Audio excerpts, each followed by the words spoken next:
3, 2, 1, नमस्कार। go! आइए, आपका स्वागत है हमारे YouTube चैनल आकाश लेक्चर में। और हम आज क्लास 12th का ये लेक्चर शुरू करने जा रहे हैं। जल्दी से जल्दी इस लेक्चर को आप लाइक कर दें, शेयर करें अपने दोस्तों के साथ भी, ठीक है। अगर जैसे अभी तक आपने हमारा चैनल सब्सक्राइब नहीं किया है तो चैनल को सब्सक्राइब ज़रूर कर दें और बेल आइकन को प्रेस कर दें, ठीक है। तो चलते हैं आगे।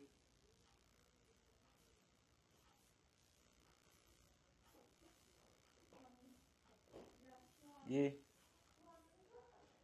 बायोलॉजी क्लास 12th चैप्टर 6 वंशागति के आणविक आधार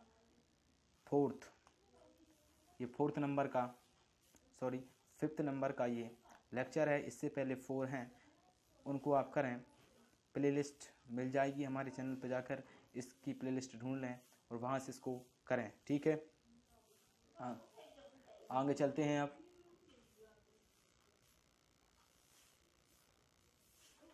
सबसे पहले मानव जीनोम जो था उसकी मुख्य विशेषताएं, मानव जीनोम प्रोजेक्ट हमने पिछले उसमें लेक्चर में क्लियर कर दिया था। अब हमको देखना है मानव जीनोम की मुख्य विशेषताएं। जो मानव जीनोम प्रोजेक्ट था उसकी विशेषताएं क्या थी। मानव जीनोम परियोजनाओं से प्राप्त विशेष जो परीक्षण थे वो निम्नवत थे। कौन कौन से थे उनको देखना है। सबसे पहले हम देखेंगे कौन से परीक्षण जो थे जो मानव जीनोम प्रोजेक्ट से संबंधित थे, ठीक है। तो अब पहला आ जाता है इसमें मानव जीनोम यानी जो था वह 31,647 करोड़ क्षार मिलने, इसमें जो था इसमें इतने क्षार जो थे उसने मिले थे। तो औसतन प्रत्येक जीन में जो 3,000 क्षार स्थित थे, एक जीन में कितने क्षार थे, 3,000 जो क्षार थे एक जीन में थे। तो जिसके आकार में अधिक भिन्नताएं हैं। तो मनुष्य को ज्ञात सबसे बड़ी जीन जिसे हम डिस्ट्राफिन कहते हैं, इसको आप याद रखें।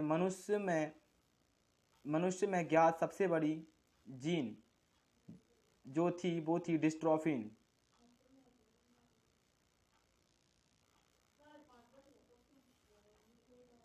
सबसे बड़ी जीन थी जो थी वो थी कौन सी, डिस्ट्रोफिन थी। डिस्ट्रोफिन सबसे बड़ी जीन जो थी वो कौन सी थी, डिस्ट्रोफिन थी। जीन की जो डिस्ट्रोफिन थी इसमें जो थे 2.4 करोड़ क्षार मिलते थे।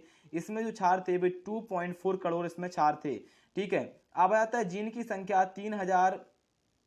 30,000 है, जो पहले की अनुमानित संख्या यानी 80,000 से या जो 1,40,000 से काफ़ी कम थी। लगभग सभी जो 99.99% लोगों में मिलने वाले न्यूक्लियोटाइड्स क्षार एक समान थे। जो न्यूक्लियोटाइड्स क्षार थे वो कैसे थे, एक समान थे, ठीक है। अब आता है खोजी गई 50% से भी अधिक जीन के कार्य के बारे में जानकारी प्राप्त है और 2% से भी कम जीनोम प्रोटीन का जो कूटलेखन करती हैं। इसकी विशेषताएं हैं, आप इसको देखते चलें, ठीक है। इसकी क्या है, ये विशेषताएं हैं। अगली विशेषता है कि मानव जीनोम में बहुत सारे भाग में निर्माण पुनर्वृद्धि अनुक्रम द्वारा होता है और ये जो पुनर्वृद्धि अनुक्रम होता है उसके द्वारा इसमें क्या वो होता है, ठीक है। तो ये कुछ है पुनरावृत्ति अनुक्रम डीएनए के फैले हुए भाग जिसकी कभी कभी 100 से 1000 बार पुनरावृत्ति होती है, जिसके बारे में यह विचार है कि इसका सीधा कूटलेखन में कोई कार्य नहीं है, लेकिन इसे गुणसूत्र के संरचना, गतिशील व विकास के बारे में जानकारी प्राप्त होती है। गुणसूत्र फर्स्ट में सर्वाधिक जीन यानी 2,968 और बाह्य गुणसूत्र जो था उसमें ये 231 मिलते हैं। इतने ही गुणसूत्र जो थे उसमें जीन मिलते हैं, ठीक है। अब अगला जो था, वैज्ञानिकों ने मानव में लगभग 1.4 करोड़ जगहों पर अलग इकहरा क्षार यानी SPNS, एकल न्यूक्लियोटाइड्स बहुरूपता, सिंगल न्यूक्लियोटाइड्स पॉलीमार्फिज्म जिसे हम स्पिनिज्म कहते हैं का पता लगाया। इसका क्या किया था, उन्होंने पता लगाया था। अब उपरोक्त जानकारी से गुणसूत्रों में उन जगहों को रोग आधारित अनुक्रम या मानव इतिहास का पता लगाने में सहायता है के बारे में जानकारी एकत्रित करना काफी सहयोग रहा। इसको आपको कुछ नहीं देखना है। उपयोग व भविष्य की चुनौतियां, आप इसका स्क्रीनशॉट ले लीजिए जल्दी, इसको पढ़ के देखना है सिर्फ, और कुछ नहीं करना। अब आप आ जाते हैं डीएनए अंगुली छापी, यानी डीएनए फिंगर प्रिंटिंग बहुत इंपॉर्टेंट होती है। तो पिछले खंड में यह ठीक है बताया गया था। अब उसमें क्या होता है, अनुक्रम लगभग कितने 99% समान होते हैं, यह मानते हुए कि जीनोम में 3 × 10⁻⁻⁸ 9 क्षार होती हैं। तो कितने क्षार अनुक्रमों के अंदर हैं, डीएनए के अनुक्रम में मिलते हैं वाले अंदर व्यक्त विशेष के समलक्षण रूप आकार में निर्धारित करते हैं। यदि किसी का उद्देश्य 2 व्यक्तियों या किसी जनसंख्या के लोगों के बीच आनुवंशिक भिन्नता का पता लगाना हो तो हमेशा डीएनए का जो अनुक्रम ज्ञात करना होता है वो कठिन एक महंगा कार्य होता है। ठीक है, तो कल्पना करो कि 3 × 10⁻6 बार के बीच तुलना की, तो व्यक्तियों में डीएनए अनुक्रमों के बीच की जो तुलना करने हेतु डीएनए अंगुलीछापी जो त्वरित एक प्रक्रिया होती है उसको किया जाता है। अब डीएनए अंगुलीछापी में क्या किया जाता है उसको देखेंगे सबसे पहले। तो डीएनए अंगुलीछापी, तो डीएनए अंगुलीछापी में डीएनए अनुक्रमों में स्थित कुछ विशिष्ट जगहों के बीच भिन्नताओं का पता लगाते हैं। इसमें पुनरावृत्त डीएनए यानी रिपीटेटिव डीएनए कहते हैं। अनुक्रमों में डीएनए का छोटा भाग कई बार पुनरावृत्त हो जाता है। इस पुनरावृत्ति डीएनए को जेनोमिक डीएनए के ढेर से अलग करने के लिए जो विभिन्न शिखर बनाते हैं उसके घनत्व में परिणता अपकेंद्रीकरण द्वारा अलग करते हैं। सॉरी, इसको कुछ को नहीं देखना है। हाँ, अब जो डीएनए अंगुलीछापी होती है उसके जो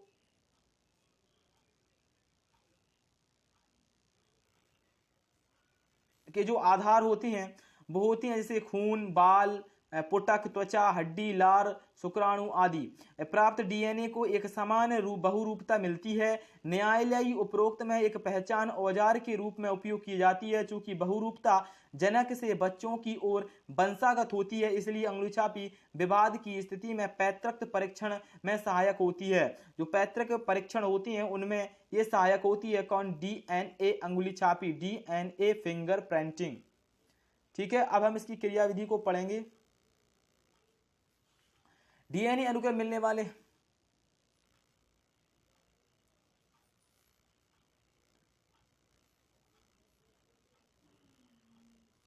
चलिए ठीक है।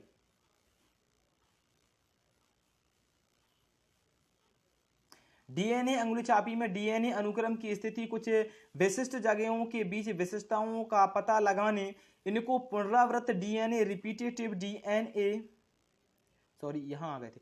तो डीएनए अनुक्रमों में मिलने वाली बहुरूपताओं के साथ डीएनए अंगुलीछापी मानव जीनोम की आनुवांशिक नक्शे तैयार करने में लाभदायक है। साधारण तौर पर हमें यह समझ लेना चाहिए कि जो डीएनए बहुरूपता क्या है, यानी डीएनए बहुरूपता क्या है, डीएनए के जो रूप होते हैं वो क्या हैं, डीएनए बहुरूपता जो है वो क्या है वो हमको समझना है। तो बहुरूपता अनुवांशिक आधार पर भिन्नत हैं या भिन्नताएं हैं। अनुवांशिक आधार पर कौन कौन सी भिन्नताएं होती हैं वही बहुरूपता हैं। ठीक है, उत्परिवर्तन के कारण हुई उत्पन्न होती हैं। जो बहुरूपता है वो उत्परिवर्तन के कारण भी उत्पन्न होती हैं। इसको आप अध्याय 5 में जो है अपने इसको देख लिया है उत्परिवर्तन को। तो किसी व्यक्तियों में नए उत्परिवर्तन उनकी काय कोशिकाओं या जनक कोशिकाओं या लैंगिक प्रजनन करने वाले जीवों में उनकी कोशिकाओं से युग्मक बनते हैं में पैदा होती हैं। ये क्या भिन्नताएं कहाँ पैदा होती हैं, बहुरूपताएं कहाँ पैदा होती हैं? युग्मकों से उसके नई संतति में ये बहुरूपताएं पैदा होती जाती हैं। यदि जनक कोशिका उत्परिवर्तन किसी व्यक्ति की संतान उत्पत्ति क्षमताओं को गंभीर रूप से प्रभावित नहीं करती है, यह उत्परिवर्तन स्थानांतरित होता है जिसकी जनसंख्या से दूसरे सदस्यों में लैंगिक प्रजनन द्वारा यह फैल जाता है।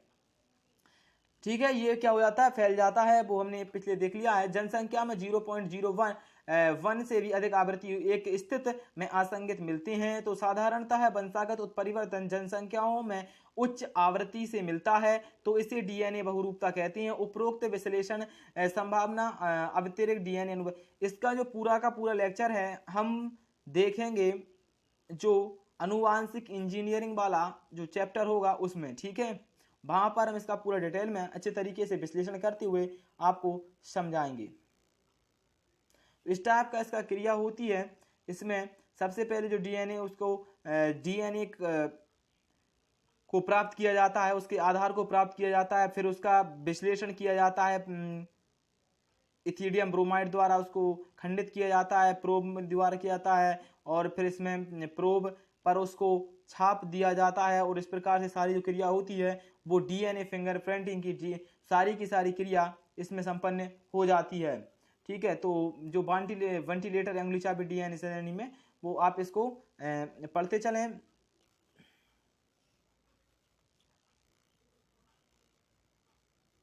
चलो देखो, वेंटिलेटर अंगुली अनुषंगी डीएनए की श्रेणियों से संबंधित है, इसलिए इसे लघु अनुषंगी कहते हैं। इसमें एक छोटा डीएनए अनुक्रम बहुरूपीय संख्याओं में अनुबंधीय व्यवस्थाओं में होता है। किसी व्यक्तियों में एक गुणसूत्र से दूसरे गुणसूत्र की रूपीय संख्याओं में भिन्नता मिलती हैं।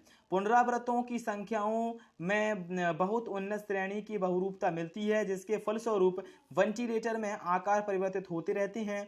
इसके आधार पर 0.1 से भी 20 किलो बेस जो होते हैं वो होते हैं, ठीक है। इसको हमने देखना है। इसमें हमको जो महत्वपूर्ण टॉपिक हैं वो यहाँ से पढ़ते चलना है। क्या देखना है? वंशागति का आणविक आधार की कुछ रोचक जानकारियां हैं, उनको देखना है। तो पूरी मानव परियोजना में अवधि में इसके प्रत्येक पहलू में उल्लेखनीय सुधार हुआ। परियोजना से पहले 1 बिलियन डीएनए क्षारक अनुक्रमों को ज्ञात करने में 4 वर्ष का समय लगा, जबकि दूसरे बिलियन क्षारकों को ज्ञात करने में सिर्फ 4 माह का ही समय लगा था। मतलब पहले बिलियन जो क्षारक थे उनको ज्ञात करने में कितना लगा था?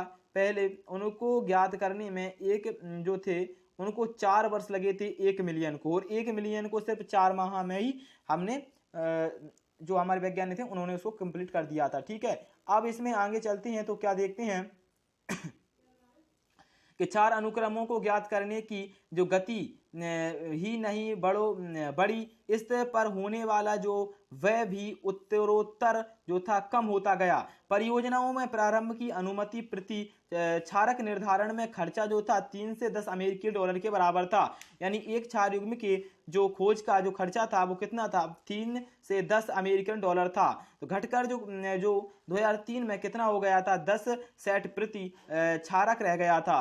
मतलब जो एक क्षारक का रह गया था, फिर सेट का रह गया था, ठीक है। परियोजनाओं के आधारित रूप में समाप्त हो जाने भी वैज्ञानिक ऐसे तकनीकों के विकास में जुटे हैं जिसमें पूरे जीनोम की जानकारी प्राप्त करना कुछ हफ्तों में कुछ $1000 खर्चे में ही संभव हो सके। इसके लिए भविष्य में जो वैज्ञानिक हैं वो खोज में जुटे हुए हैं।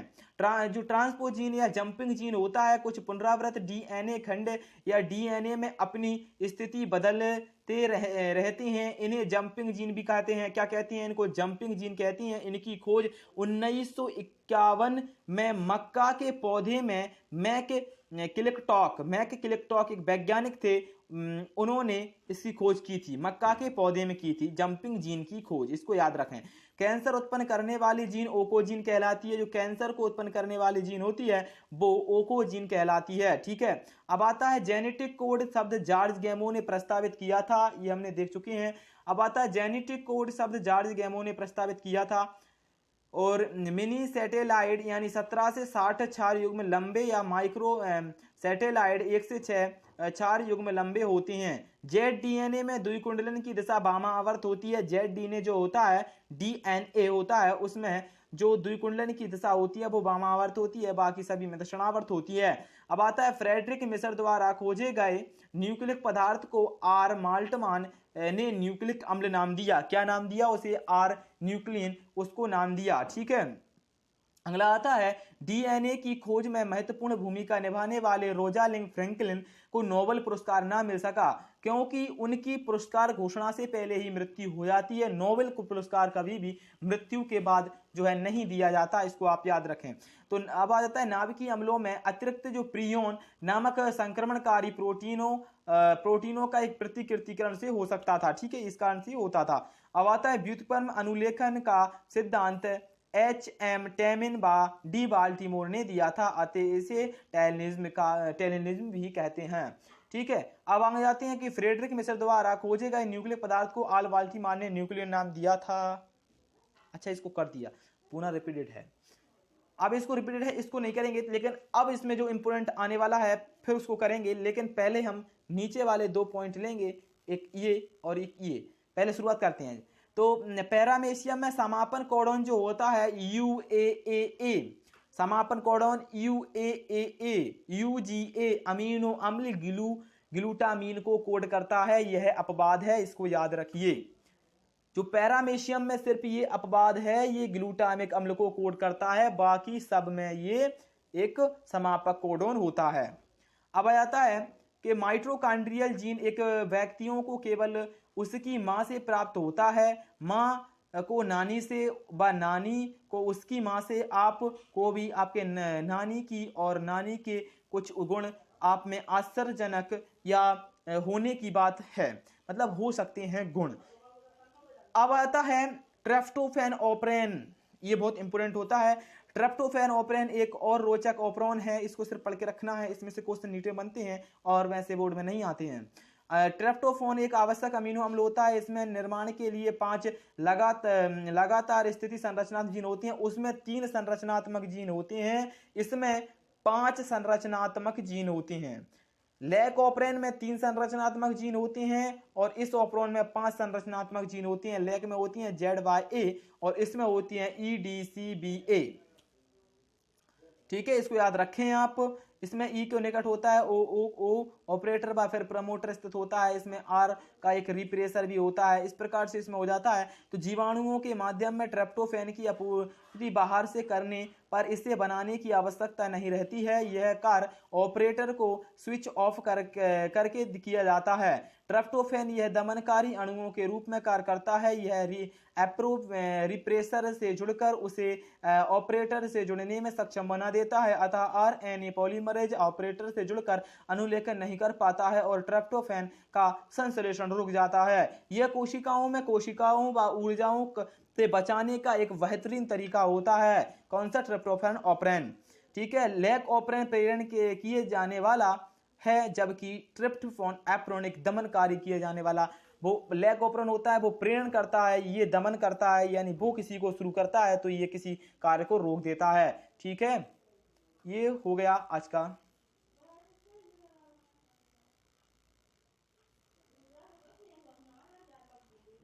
ये आज का अपना लेक्चर था, खल्लास हो चुका है।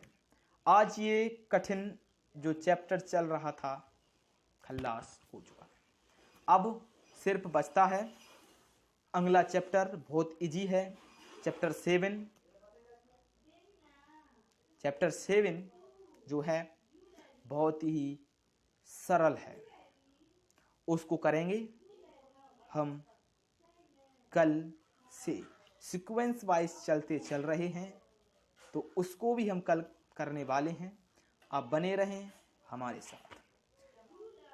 हाँ, सोचा तो था कि इसका ऑब्जेक्टिव टाइप क्वेश्चन लाएंगे, लेकिन परफेक्ट व्यूज़ ना मिलने के कारण उस जो हमारा वो 2 से 3 घंटे का हम इसमें सोचा था, लेकिन परफेक्ट उसमें व्यूज़ नहीं मिलते हैं, इस कारण से हम उसको नहीं ला सकते हैं। जो आपको पसंद है, जो आपको कमेंट में आ रहे हैं, हम उन्हीं लेक्चर्स को लेकर आ रहे हैं। आपने ऑब्जेक्ट का मना कर दिया है, इसलिए हम ऑब्जेक्ट लेकर नहीं आ रहे हैं। तो कल का जो हमारा लेक्चर रहने वाला है वो रहने वाला है जो है विकास, और विकास का रहने वाला है। विकास जो पार्ट है उसी का रहने वाला है। ठीक है, विकास जो पार्ट है उसका रहने वाला है, उसमें हम कुछ चीज़ें देखेंगे। तो आप बने रहिए हमारे साथ। और हमारे अगर अभी तक आपने हमारे चैनल को सब्सक्राइब नहीं किया है तो चैनल को सब्सक्राइब जरूर कर दीजिए और बेल आइकन को भी प्रेस कर दीजिए। क्या हो गया? चलिए, सी यू टुमारो।